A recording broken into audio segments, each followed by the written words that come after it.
എടാ നിൽക്കടാ, ഞാനാടാ പാമ്പ്. എനിക്ക് ചൂട് സഹിക്കാനാകില്ലടാ. അതുകൊണ്ടാണ് ഞാൻ തണുപ്പുള്ള ഇടങ്ങൾ നോക്കുന്നത്. പിന്നെ നിന്റെ വീടിനടുത്ത് ഒളിക്കാൻ സ്ഥലമുണ്ടെങ്കിൽ ഞാൻ അവിടെ വരും.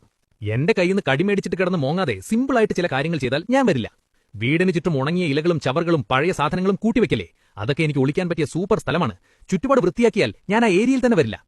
മതിലിനടുത്തും കിണറിനടുത്തും ബാത്റൂമിന്റെ പുറകിലും പുല്ല് വളർത്തിവെച്ചാൽ അതെനിക്ക് പെർഫെക്റ്റ് ഹൈഡിംഗ് സ്പോട്ടാണ്. പുല്ല് വെട്ടി നിലം കാണുന്ന പോലെ വൃത്തിയാക്കണം. വിറക്, ഇഷ്ടിക, ടൈൽ, ചകിരിച്ചാക്ക് എന്നിവ നിലത്ത് വെച്ചാൽ ഞാൻ അതിനുള്ളിൽ കയറി ഒളിക്കും. ഇവയെല്ലാം നിലത്തുനിന്ന് ഉയർത്തി നീറ്റായി വെക്കണം. ഭക്ഷണാവശിഷ്ടം, മാലിന്യം, ധാന്യം, പെറ്റ് ഫുഡ് തുറന്നുവെച്ചാൽ ആദ്യം എലി വരും. എലി വന്നാൽ പിന്നെ ഞാൻ ഫോളോ ചെയ്യും. ഭക്ഷണവും മാലിന്യവും എപ്പോഴും അടച്ചു സൂക്ഷിക്കണം. വീട്ടിനടുത്ത് വെള്ളം കെട്ടിക്കിടന്നാൽ സമ്മറിൽ അതെനിക്ക് കൂൾ പ്ലേസാണ്. ഈർപ്പമുള്ള പുല്ലും ചെറിയ കുളവും നനഞ്ഞ കോണുകളും ഒഴിവാക്കണം. വെള്ളം കളഞ്ഞ സ്ഥലം ഡ്രൈ ആക്കി വെക്കണം. ചെരുപ്പ്, ഹെൽമറ്റ്, ബാഗ്, പഴയ വസ്ത്രങ്ങൾ പുറത്തോ സ്റ്റോർ റൂമിലോ ആണെങ്കിൽ നേരെ എടുത്ത് ഉപയോഗിക്കരുത്. ആദ്യം നന്നായി പരിശോധിച്ച് നോക്കണം. ഇല്ലെങ്കിൽ സർപ്രൈസായി ഞാൻ എൻട്രി തരും. രാത്രിയിൽ വയൽ വഴിയോ വീടിന് പുറകിലൂടെയോ കിണറിനടുത്തൂടെയോ നടക്കുമ്പോൾ ടോർച്ചില്ലാതെ പോകരുത്. വെളിച്ചമടിച്ച് നിലം നോക്കി നടക്കണം. വീട്ടിൽ പാമ്പിനെ കണ്ടാൽ ഹീറോ ആകാൻ ശ്രമിക്കണ്ട. ട്രെയിൻഡ് റെസ്ക്യൂറിനെ അല്ലെങ്കിൽ ഫോറസ്റ്റ് റെസ്ക്യൂ ടീമിനെ വിളിക്കൂ. അവരാണ് സേഫായി എന്നെയും നിങ്ങളെയും രക്ഷിക്കുന്നത്.